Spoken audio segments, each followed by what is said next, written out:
So we have our vehicle done in Substance Painter, and next we want to take this vehicle out of Substance Painter, and we're going to get into Designer and start creating our procedural textures to allow scratches, dirt, grimes, buildup, and being able to control the metallic and roughness values as well for this model when we're in Unreal Engine 4 in real time.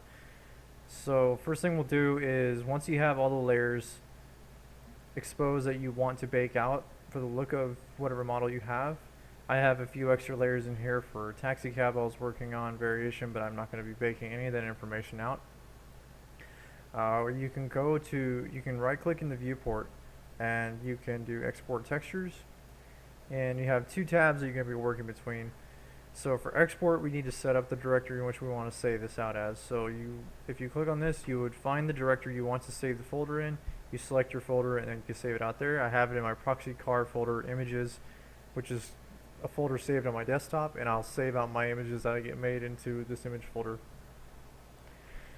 From there, you can select the types of maps you want to have, the types of the image type you want to have baked out. I want to use Targa. I use those quite a bit, and the configuration you want to use. So we can use PBR metallic roughness if we want to, and we can also find out what exactly does these configurations hold. If you come to the configuration tab, and in your presets, when you select, say, the PBR metallic roughness that we had selected, it'll actually tell you the different types of output maps that will be generated whenever you bake this out. These are presets that are made when you have Substance Designer, or Painter, excuse me. And for instance, like I made one for Sketchfab that I'll use, where Sketchfab uses these types of channels for display reasons in their viewer on their browser viewer. So I can bake out all these different types of channels that I'll need, and then I can bring them into the Sketchfab viewer and plug them in to view my models. If you're doing work in Unreal Engine, like Unreal Engine 4, which we'll be doing for this vehicle, we can bake out our textures for our base color to be an Rgb and an alpha channel, which we don't have any transparent materials on this right now. And for a roughness metallic, which is actually an important map that we'll be using quite a bit, we can bake our stuff out for the roughness channel being in a red and green, which is a grayscale map, and we have our metallic channel, which is also another grayscale map, but a lot of that's going to be black and white that we'll be putting onto our blue channel for the target image. And then we have our normal channel, which there won't be a whole lot of information since we didn't put that much information on this car. You can go back and put as much information, normal detail, as you want on this vehicle using any of the brushes or images that you want to import. You could paint that right in, but for this I'm going to keep it simple and to the point, and I'm gonna save this out as an Unreal Engine 4 preset with these channels baked out. When we get into Designer, I'll make it a little bit more. It'll start clicking together a bit more. Now these two material channels are what's going to be baked out. We're going to be baking 2048 maps. We don't need this Lambert 4SG because those are the windows. We're not going to be dealing with any texturing for the windows. We have a material in Unreal Engine 4 that'll take care of that for us. It's actually a starter content material. I'll just tweak it a little bit. And these are the maps that are going to be baked out with the configuration we have. So let's go back and set our configuration to Unreal Engine 4. And the three map channels that we want to have baked out. So we can export those out. It baked our information. We can open up our folder, and there's our three target images that were made. So we'll jump into Substance Designer and let's set up our scene in there. So let me open up Substance Designer 5. And we are going to be starting with a new substance. We can give our graph a name. PROXY car 2. Not the best description, but it tells it. We're going to be compressing our images down to 1024s. So when we bring them into Unreal Engine 4, we'll only be dealing with 1024 maps, and we're not dealing with like a high-end res character map like a 2048 would be. And these are the general setups I start with. All of our work's going to be done within the graph. And we select OK, and we are presented with the default setup for Substance Designer. Now we have an unsaved package, so let's save out our package by saving all. It'll ask us where do you want to save it, choose a directory, and when you save this out, it'll be an SBS file that makes this readable within Unreal Engine 4 when you have the Substance plugin downloaded that you can get free from the marketplace for Substance files to be readable within Unreal Engine. So I already had one saved out earlier, so I'm going to save over it.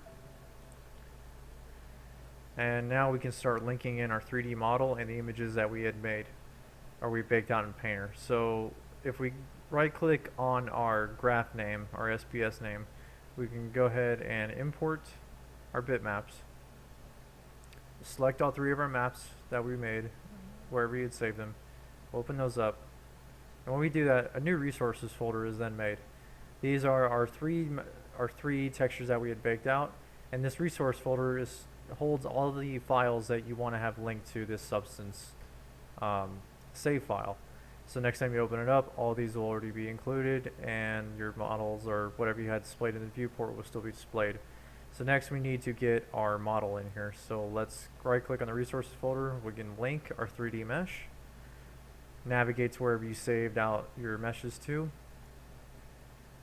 Save mine here as a proxy car obj. And open that, and there's our obj file. You can click and drag your model into the viewport, and now your model is visible within the graph.